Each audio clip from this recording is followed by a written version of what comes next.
ನಮಸ್ಕಾರ ಸ್ನೇಹಿತರೆ, ಓಂ ಸಾಯಿರಾಮ್.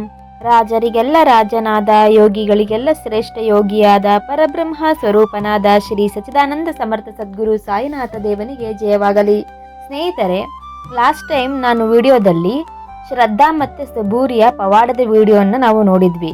ಈಗ ನಾವು ನಮ್ಮ ಜೀವನದಲ್ಲಿ ಶ್ರದ್ಧಾ ಮತ್ತು ಸಬೂರಿಯನ್ನು ಯಾವ ರೀತಿ ಅಳವಡಿಸಿಕೊಳ್ಬೇಕು, ಶ್ರದ್ಧಾ ಮತ್ತು ಸಬೂರಿಯ ಅರ್ಥವನ್ನು ಬಾಬಾರವರು ಯಾವ ರೀತಿ ನಮಗೆ ತಿಳಿಸುತ್ತಿದ್ದಾರೆ ಎಂದು ಈ ವಿಡಿಯೋ ಮೂಲಕ ತಿಳಿದುಕೊಳ್ಳೋಣ ಸ್ನೇಹಿತರೆ. ಹಾಗೆಯೇ ಸ್ನೇಹಿತರೆ, ಯಾರೆಲ್ಲ ಶ್ರದ್ಧಾ ಮತ್ತು ಸಬೂರಿಯ ಪವಾಡದ ವಿಡಿಯೋವನ್ನು ನೋಡಿಲ್ವೋ ಡಿಸ್ಕ್ರಿಪ್ಷನ್ ನಲ್ಲಿ ಆ ವಿಡಿಯೋ ಲಿಂಕ್ ಹಾಕಿರ್ತೀನಿ, ತಪ್ಪದೆ ಆ ವಿಡಿಯೋನ ನೋಡಿ. ಸ್ನೇಹಿತರೆ, ಶ್ರದ್ಧಾ ಮತ್ತು ಸಬೂರಿ, ತಾಳ್ಮೆ ಮತ್ತು ನಂಬಿಕೆ ಯಾಕೆ ಅಗತ್ಯ, ಯಾಕೆ ನಮ್ಮ ಜೀವನದಲ್ಲಿ ಅದನ್ನು ಅಳವಡಿಸ್ಕೊಳ್ಬೇಕು, ಅದರಲ್ಲಿ ಅಂತಹ ಶಕ್ತಿ ಏನಿದೆ ಅನ್ನೋದನ್ನು ನಾವು ಇವತ್ತಿನ ವಿಡಿಯೋದಲ್ಲಿ ತಿಳಿದುಕೊಳ್ಳೋಣ ಸ್ನೇಹಿತರೆ. ನಮ್ಮ ಬದುಕಿನ ಹಾದಿಯಲ್ಲಿ ಯಾವುದೋ ಒಂದು ಕ್ಷಣದಲ್ಲಿ ದಿಕ್ಕು ತೋಚದಂತಾದಾಗ, ನೋವುಗಳು ಮೈಯೆಲ್ಲ ಆವರಿಸಿಕೊಂಡಾಗ, ನೆಮ್ಮದಿಗಾಗಿ ಯಾರನ್ನೋ ಹುಡುಕಿ ಹೊರಡುವ ನಮಗೆ ಮೊದಲು ನೆನಪಿಗೆ ಬರುವುದು ಶಿರಡಿಯ ಮಹಾನ್ ಸಂತ ಸಾಯಿಬಾಬಾರವರು. ಅವರ ದಿವ್ಯ ಸಾನ್ನಿಧ್ಯದಲ್ಲಿ ಭಕ್ತರು ಅಪಾರ ಶಾಂತಿ, ಧೈರ್ಯ ಮತ್ತು ಆತ್ಮವಿಶ್ವಾಸವನ್ನು ಅನುಭವಿಸುತ್ತಾರೆ. ಬಾಬಾರ ಪ್ರೀತಿ ಮತ್ತು ಕರುಣೆ ಕೇವಲ ಮನುಷ್ಯರಿಗೆ ಮಾತ್ರ ಸೀಮಿತವಾಗಿರಲಿಲ್ಲ. ಪ್ರಾಣಿಗಳು, ಪಕ್ಷಿಗಳು, ಕೀಟಗಳು ಸೇರಿದಂತೆ ಪ್ರತಿಯೊಂದು ಜೀವಿಯ ಮೇಲೂ ಅವರು ಸಮಾನವಾದ ಮಮತೆ ತೋರಿಸಿದರು. ದೊಡ್ಡದಾಗಲಿ ಚಿಕ್ಕದಾಗಲಿ ಪ್ರತಿಯೊಂದು ಜೀವಿಯು ದೇವರ ಸೃಷ್ಟಿಯ ಅಮೂಲ್ಯ ಭಾಗವೆಂದು ಭಾವಿಸಿದವರು ಅವರು. ಶಿರಡಿಯಲ್ಲಿ ಸುಮಾರು 80 ವರ್ಷಗಳ ಕಾಲ ನಿಸ್ವಾರ್ಥ ಸೇವೆಯ ಮೂಲಕ ಕೋಟ್ಯಾಂತರ ಜನರ ಹೃದಯ ಗೆದ್ದ ಬಾಬಾ ನಮಗೆಲ್ಲರಿಗೂ ಜೀವನವನ್ನು ಗೆಲ್ಲಲು 2 ಅಮೂಲ್ಯ ಮಂತ್ರಗಳನ್ನು ನೀಡಿದ್ದಾರೆ. ಅವುಗಳೇ ಶ್ರದ್ಧೆ ಮತ್ತು ಸಬೂರಿ. ಇವತ್ತು ಈ ವಿಡಿಯೋದಲ್ಲಿ ಈ 2 ಮಂತ್ರಗಳ ಆಳವಾದ ಅರ್ಥ ಮತ್ತು ಅವುಗಳ ಹಿಂದಿರುವ ದೈವಿಕ ಸತ್ಯವನ್ನು ವಿವರವಾಗಿ ತಿಳಿದುಕೊಳ್ಳೋಣ ಬನ್ನಿ ಸ್ನೇಹಿತರೆ. ಮೊದಲನೆಯ ಮಂತ್ರ ಶ್ರದ್ಧೆ, ಅಂದರೆ ಫೇತ್. ಶ್ರದ್ಧೆ ಎಂದರೆ ಕೇವಲ ಯಾವುದೋ ಒಂದು ನಂಬಿಕೆ ಮಾತ್ರವಲ್ಲ, ಅದು ದೇವರ ಮೇಲಿನ, ಸ್ವತಃ ನಮ್ಮ ಮೇಲಿನ ಹಾಗೂ ನಮ್ಮ ಸಾಮರ್ಥ್ಯದ ಮೇಲಿನ ಅಚಲವಾದ ವಿಶ್ವಾಸ. ಜೀವನದಲ್ಲಿ ಎಷ್ಟೇ ಕತ್ತಲು ಕವಿದರೂ, ಎಂತಹ ಕಠಿಣ ಪರಿಸ್ಥಿತಿ ಎದುರಾದರೂ ದೇವರು ನನ್ನೊಂದಿಗೆ ಇದ್ದಾನೆ ಎಂಬ ದೃಢ ನಂಬಿಕೆಯನ್ನು ಎಂದಿಗೂ ಕಳೆದುಕೊಳ್ಳಬಾರದು ಎಂದು ಬಾಬಾ ಬೋಧಿಸಿದರು. ಎರಡನೆಯ ಮಂತ್ರ ಸಬೂರಿ, ಪೇಷನ್ಸ್. ಅಂದರೆ ಸಬೂರಿ ಎಂದರೆ ತಾಳ್ಮೆ. ಜೀವನದಲ್ಲಿ ಯಶಸ್ಸು ತಡವಾದಾಗ, ಕಷ್ಟಗಳು ಬೆನ್ನಟ್ಟಿದಾಗ ಅಥವಾ ವಿಧಿ ನಮ್ಮನ್ನು ಪರೀಕ್ಷೆಗೆ ಒಡ್ಡಿದಾಗ ಧೈರ್ಯಗೆಡದೆ ಸಮಚಿತ್ತದಿಂದ ಇರುವುದೇ ಸಬೂರಿ. ಅಂದರೆ ತಾಳ್ಮೆಯಿಂದ ಇರು, ಸರಿಯಾದ ಸಮಯ ಬಂದಾಗ ದೇವರು ಖಂಡಿತವಾಗಿ ಅತ್ಯುತ್ತಮ ಫಲವನ್ನು ನೀಡುತ್ತಾನೆ ಎಂಬ ಭರವಸೆಯೇ ಸಬೂರಿಯ ಸೌಂದರ್ಯ. ಆದರೆ ಸ್ನೇಹಿತರೆ, ಇಲ್ಲಿ ಬಾಬಾ ತಿಳಿಸಿದ ಅತ್ಯಂತ ಮಹತ್ವದ ಮತ್ತು ಆಳವಾದ ಸತ್ಯ ಹೊಂದಿದೆ. ಅದೇನು ಗೊತ್ತಾ? ಶ್ರದ್ಧೆ ಮತ್ತು ಸಬೂರಿ ಬೆಳೆಯಲು ಕರುಣೆ ಅತ್ಯಗತ್ಯ.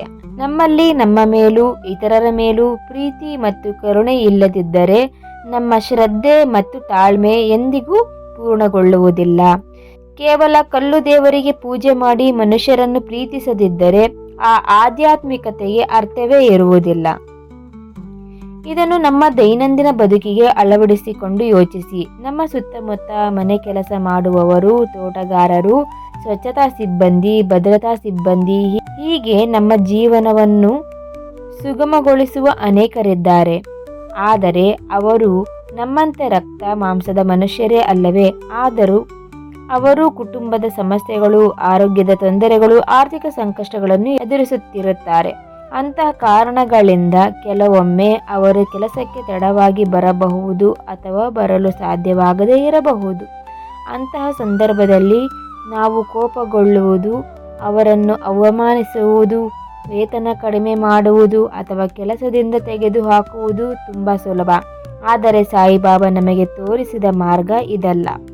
ಅವರ ಪರಿಸ್ಥಿತಿಯನ್ನು ಅರ್ಥ ಮಾಡಿಕೊಳ್ಳಬೇಕು, ಅವರ ಮೇಲೆ ಕರುಣೆ ತೋರಬೇಕು, ಸಂಕಷ್ಟದಲ್ಲಿರುವಾಗ ಪ್ರೋತ್ಸಾಹ ಮತ್ತು ಸಹಾನುಭೂತಿ ನೀಡಬೇಕು. ಇದೇ ನಿಜವಾದ ಮಾನವೀಯತೆ. ನಾವು ದೇವರ ಮೇಲಿನ ನಂಬಿಕೆ ಇದೆ ಎಂದು ಹೇಳಿಕೊಂಡು ನಮ್ಮ ಸುತ್ತಮುತ್ತಲಿನ ಜನರ ಮೇಲೆ ದಯೆ ತೋರಿಸದಿದ್ದರೆ ಆ ನಂಬಿಕೆ ಅಪೂರ್ಣವಾಗಿರುತ್ತದೆ. ಬಾಬಾರ ಮೇಲಿನ ನಿಜವಾದ ಭಕ್ತಿಯು ನಮ್ಮ ಮಾತುಗಳಲ್ಲಿ ಅಲ್ಲ, ನಮ್ಮ ನಡವಳಿಕೆಗಳಲ್ಲಿ ವ್ಯಕ್ತವಾಗಬೇಕು. ಪ್ರತಿಯೊಬ್ಬ ವ್ಯಕ್ತಿಯು ತನ್ನದೇ ಆದ ಅಗಾಧವಾದ ಹೋರಾಟವನ್ನು ಎದುರಿಸುತ್ತಿದ್ದಾನೆ. ಅವರ ಸ್ಥಾನದಲ್ಲಿ ನಿಂತು ಯೋಚಿಸುವ ಅಭ್ಯಾಸವೇ ನಮ್ಮಲ್ಲಿ ಸಹಾನುಭೂತಿಯನ್ನು ಬೆಳೆಸುತ್ತದೆ. ನಾವು ಎಲ್ಲ ಜೀವಿಗಳನ್ನು ಪ್ರೀತಿಯಿಂದ ನೋಡಿದಾಗ ಈ ಜಗತ್ತಿನ ಪ್ರತಿಯೊಂದು ಜೀವಿಯು ಪರಸ್ಪರ ಸಂಬಂಧ ಹೊಂದಿದೆ ಎಂಬ ಅರಿವು ಮೂಡುತ್ತದೆ. ಈ ಅರಿವು ದೇವರ ಮೇಲಿನ ನಮ್ಮ ನಂಬಿಕೆಯನ್ನು ಮತ್ತಷ್ಟು ಗಟ್ಟಿಗೊಳಿಸುತ್ತದೆ. ಆದ್ದರಿಂದ ಸ್ನೇಹಿತರೆ, ತಾಳ್ಮೆ ಎನ್ನುವುದು ಆಧ್ಯಾತ್ಮಿಕ ಜೀವನದ ಅತ್ಯಮೂಲ್ಯ ಗುಣ. ಅದು ಜೀವನದ ಪ್ರತಿಯೊಂದು ಪರೀಕ್ಷೆಯನ್ನು ಶಾಂತಿಯಿಂದ ಎದುರಿಸುವ ಶಕ್ತಿಯನ್ನು ನೀಡುತ್ತದೆ. ನಮ್ಮ ಅಹಂಕಾರವನ್ನು ಕರಗಿಸಿ ದೇವರ ಇಚ್ಛೆಯನ್ನು ಸ್ವೀಕರಿಸುವ ವಿನಮ್ರತೆಯನ್ನು ಕಲಿಸುತ್ತದೆ.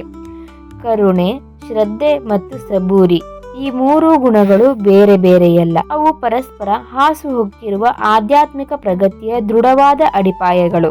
ಎಲ್ಲ ಜೀವಿಗಳಲ್ಲಿಯೂ ದೇವರನ್ನು ಕಾಣುವ ದೃಷ್ಟಿಯನ್ನು ಬೆಳೆಸಿಕೊಂಡು ಪ್ರತಿಯೊಬ್ಬರಿಗೂ ಪ್ರೀತಿ ಮತ್ತು ಗೌರವದಿಂದ ವರ್ತಿಸಿದಾಗ ಮಾತ್ರ ನಾವು ಸಾಯಿಬಾಬಾರವರ ಬೋಧನೆಗಳನ್ನು ನಿಜವಾದ ಅರ್ಥದಲ್ಲಿ ಅನುಸರಿಸಿದಂತಾಗುತ್ತದೆ.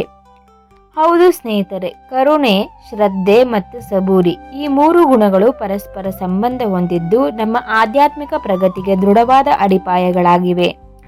ಪ್ರತಿಯೊಬ್ಬ ವ್ಯಕ್ತಿಯು ತನ್ನದೇ ಆದ ಹೋರಾಟವನ್ನು ಎದುರಿಸುತ್ತಿರುತ್ತಾನೆ.